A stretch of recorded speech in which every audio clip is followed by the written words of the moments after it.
Kicking off a little mini series called What's Good Enough for 2025. First up, Kyler Murray. Let's discuss.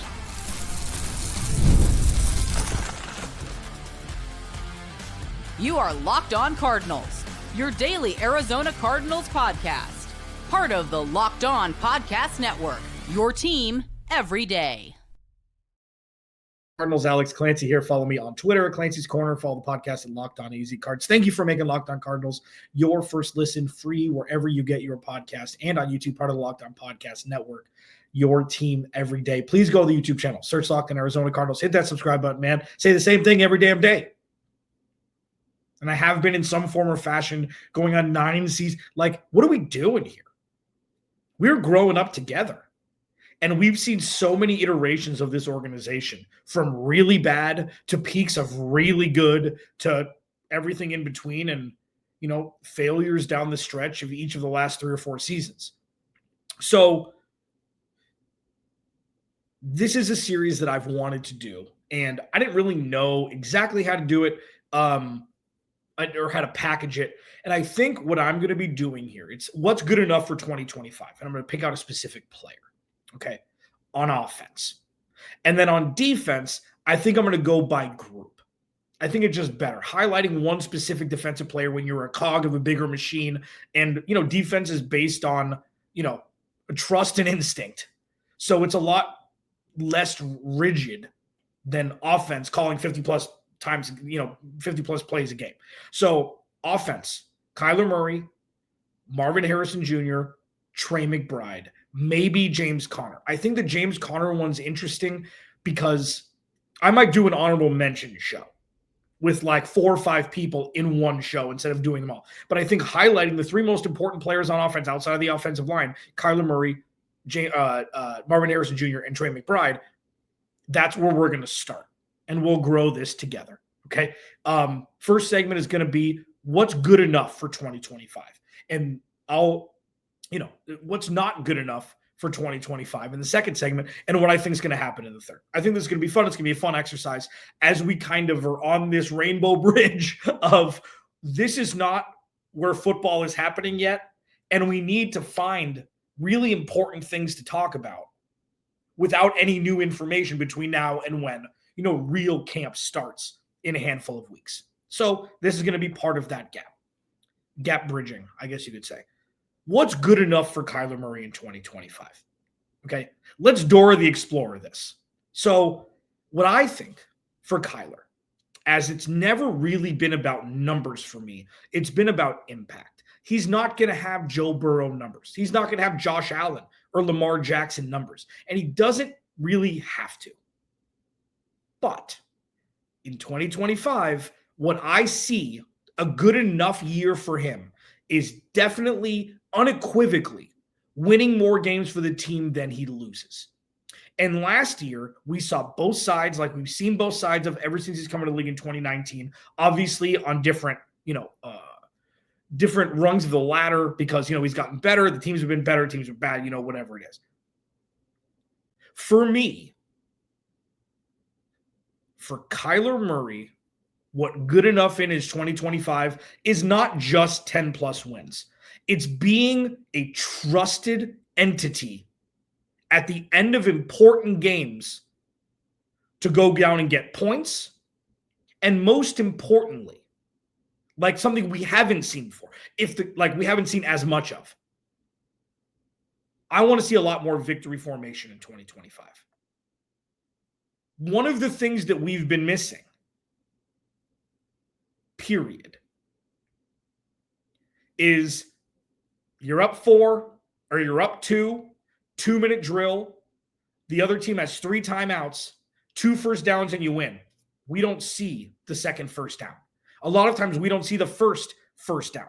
So what's good enough for me is really solidifying himself as a trusted quarterback to salt away games.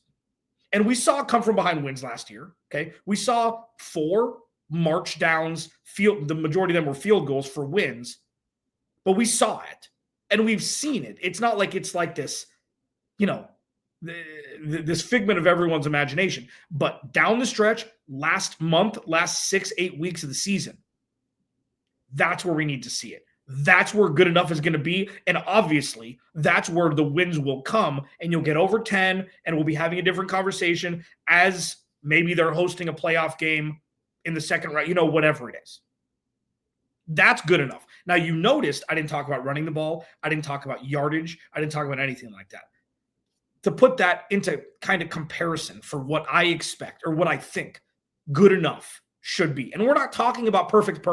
We're not talking about in a vacuum, 17-0. He's got 4,500 yards, 1,000 yards on the ground, 40 total touchdowns. No, obviously that's what you'd want. You'd want the best of all worlds. But what's good enough? What's good enough to say, you know what, run it back 2026. Let's talk about a restructuring and an extension for another 3 years. To shorten, to soften the cap hit for 2026. Maybe bring on some more players, things like that. What's good enough to where it's like, yep, oh, they won a playoff game, but then they got blown out in the second round. Is that good enough? I think so. But getting there, what needs to happen for them to get there? What needs to be good enough for them to get there? Numbers-wise, for me, it's taking more chances. Okay?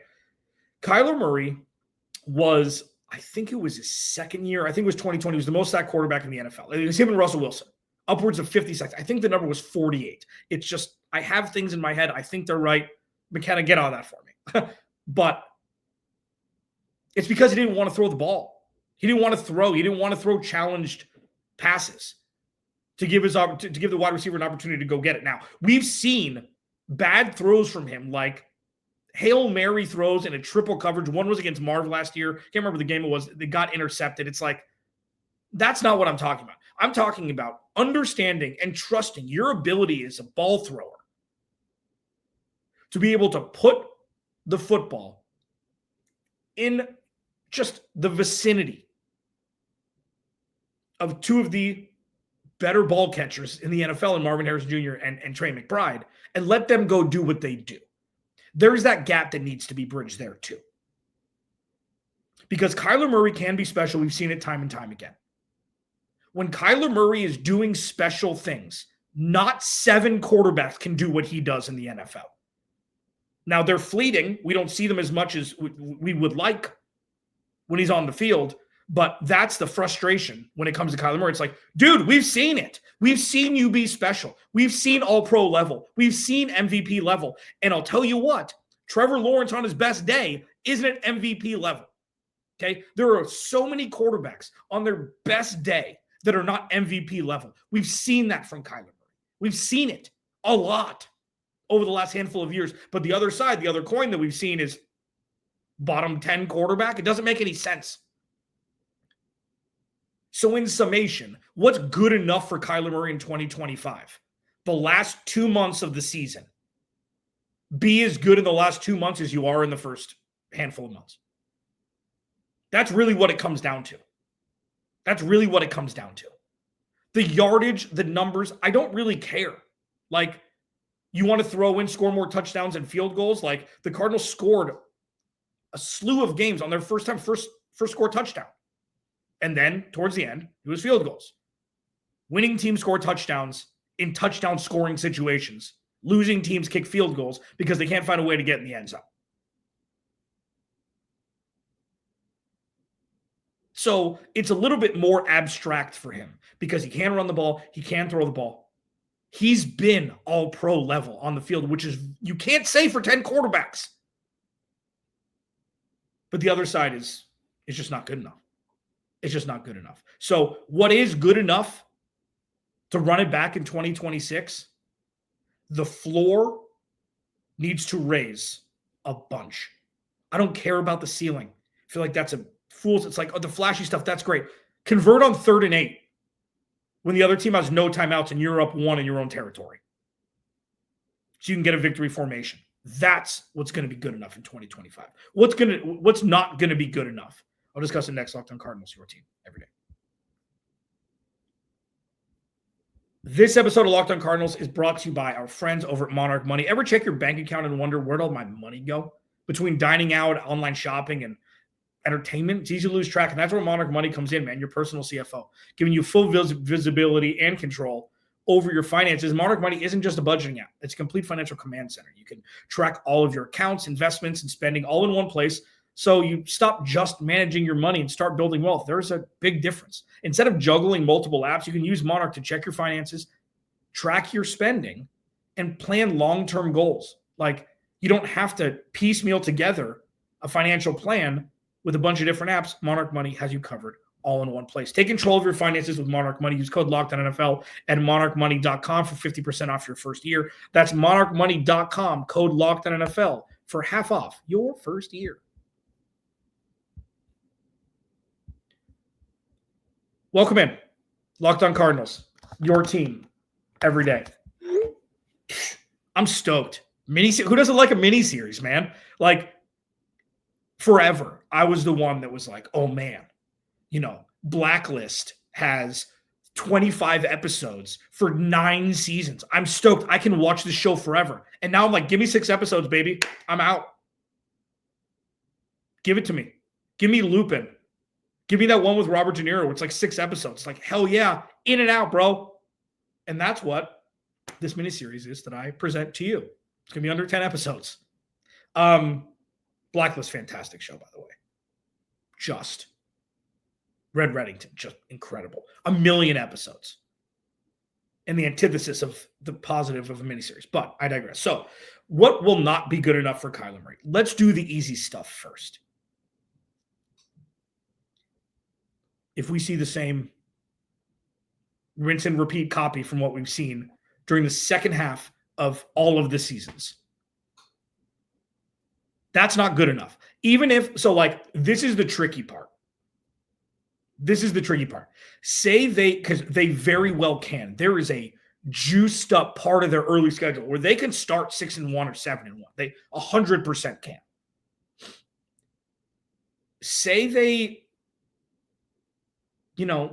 start 6-1, 7-1, and they end up with 10 wins. That's the tricky part, because that means obviously down the stretch, they weren't winning as many games as they were early on. All of this gets thrown in the trash bin if there's any sort of major injury. You have to adjust and have conversations. Obviously, you don't wish that upon anybody. But if they are front heavy again and then back into a playoff spot again, no, not good enough. Lest we forget, 7-0 and 10-2 in 2021. They had a 3-game lead down the stretch in the NFC West and didn't win the division. Not all 10-win seasons, not all 11-win seasons are created equal, especially in a 17-game slate now. It's go time. It's go time. What's not good enough? Exactly what we've seen. I think that's obvious. That's on the table. What also is not good enough? This is a full offense part, a full offense bullet point. If the defense is still exponentially more efficient and reliable than the offense. I know there's a bunch of different players. I know the offensive line didn't really get an upgrade. I know, we'll see if Marv takes that second year sub, which I expect him to do. Check that out for the next episode. What's good enough, what's not good enough, Marvin Harrison Jr. We expect Trey McBride to emerge like I very much expect. Greg Dortch, Michael Wilson, and Xavier Weaver, Quez Watkins. I don't know if he's going to get in the mix, if he's going to make the team. Zay Jones, I fully expect everything to get better, and I fully expect a different looking offense because the defense can hold its weight times 1,000,000 compared to what we expected from them last year. So I expect things to be different, and this isn't saying that the offense needs to be better than the defense. This doesn't mean that the offense needs to be the reason why the team win games, because that defense is real deal Holyfield now, okay? But there can't be a world in 2025 where overwhelmingly the defense is the reason why the Cardinals are staying in games. That can't be the case, because I'll tell you what. The uncomfortable conversation, again, I don't think we're going to have bearing the lead in the final segment, but I don't think we're going to have this conversation, but this roster is ready-made for any quarterback, okay? So if Kyler Murray doesn't work, there will be a laundry list of players who could come in and potentially do a better job, okay? I don't think that's going to get to that point if he doesn't do what is expected of him this year. I don't think we're going to have that conversation. Still, personally, I don't. But if the defense is overwhelmingly the anchor of this team, Yeah, that's a problem. That's going to be a problem. That's not going to be good enough. I don't care how many games they win. That's the tricky part. That's the tricky part. Say they win 12 games and the offense stays the same as last year and the defense exponentially gets better, which they will regardless, but the offense needs to level up more than just, what we saw in Carolina with the season on the line was regurgitatable. I don't know. Makes you want to throw up. Regurgitatable. Look it up. Don't, because it's not real. It's not real. You can't, I don't care. On the road, Carolina, you can't get a dub in Carolina. You get embarrassed in Carolina. I know it went to overtime. It shouldn't have been that close. It was an embarrassment. That can never happen. That can't happen. And I hold Kyler Murray accountable for that. Now, the last thing, and this is touchy. Okay, this is the trickiest part of it all. This is the trickiest part of it all. What if he gets hurt? Again, my disclaimer, I've said it more recently, but I don't wish even the best player on the planet to get hurt, let alone anybody on the Arizona Cardinals. But it's part of the game. If Kyler Murray were to get hurt, knock on wood, what does that mean? Say he misses 6 weeks. What does that mean? Does it matter unless he's playing at an all-pro level before and after his injury? Or is that sign enough to be like, okay, it's just not good enough? I don't know. I don't know that answer. But I think it's something that's touchy because if that jumps in there, he played, he took the biggest hit of his life against the Jets last year, got up, chuckled, and was ready to rip, okay? So that was one of the biggest hits we've seen in the NFL in a long time. He just got up and he was cool. I think sometimes it just takes a player a while to learn what body parts to work out most to be able to protect your joints and your tendons in an effort to not get hurt.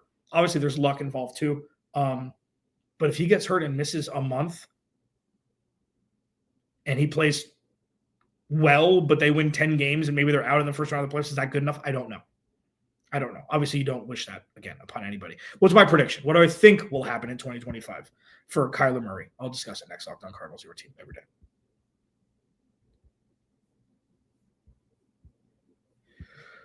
This is fun.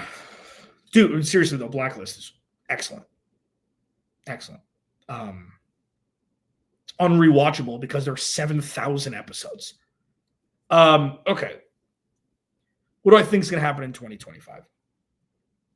What I know will happen is Kyler Murray will have the best setup to succeed that he has had in 7 years. That's just factual, okay? I don't care how top-heavy this team was at times. The innards, the guts of this roster was never good. 1-53. It was never good. It was average. There was top-heavy, but that's it. Okay, this is the best 1-53, 1-22 starters that Kyler Murray's come into contact with by far. By far. My prediction is he will raise his floor and be better a lot more than he has been. Better. He'll be a B quarterback more than he has in years past, which is really, really strong. We've seen A++, 1,000 out of 100, and we've seen 10 out of 100 in key situations. Okay. I think we're going to see much less valleys than we have since 2019. And I think that's a massive step forward. What does that look like in numbers? I don't know. It doesn't really matter. I don't care. You're going to get Kyler to have the 350 all-purpose yards a couple times a year, 4 touchdowns. He's going to blow the roof off. We're going to see it. It doesn't really matter who the opponent is. It just happens. Okay. But I also think we're not going to get as many 17 for 23 for 146 yards, a touchdown, and an interception next year. I just don't think it's going to happen. I think the evolution of the offense, I think him running the ball more, I think him being incredibly comfortable, trusting the defense to be able to get stops and do their part in an effort for him and Drew Petzing to evolve together as play callers to make this offense as efficient as possible. I think this offense is going to be exponentially better than it was last year. And by exponentially better, I mean much more efficient, just like Kyler Murray will be much more efficient. Efficiency, the reason why I shy away from numbers is Kyler's efficient when throwing. He's not 17 for 40 ever. But that doesn't really paint the whole picture. Like, I think the growth that we're going to see from Kyler Murray is they're going to be converting many more drives into touchdowns than field goals in the last 2 months of the season. That's the barometer check. That's what it's going to be. When winning time comes, can Kyler Murray win a ball game on the road in inclement weather when you got to have it? He's done it his whole life. Okay? Yeah, it's been bad the last handful of years in the second half of the season. It has. I mean, except for 2023 when he came back midway through and they went on that little run, which was awesome.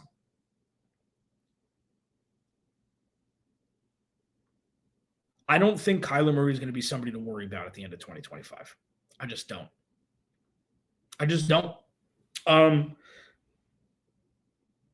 The confirmation bias for Kyler Murray haters is exorbitant.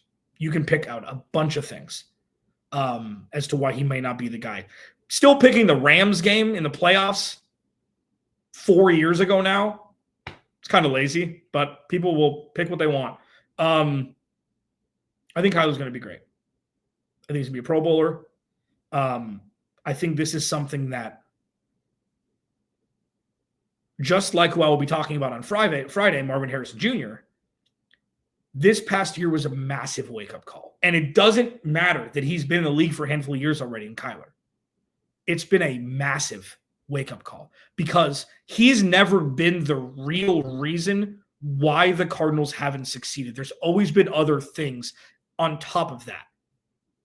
If they don't win in 2025, it's on him, and he knows it. Locked on Cardinals, your team every day. What's good enough for Marvin Harrison Jr. in 2025? I'll discuss it on Friday. Remember, without you, there is no me. I'll talk to you then.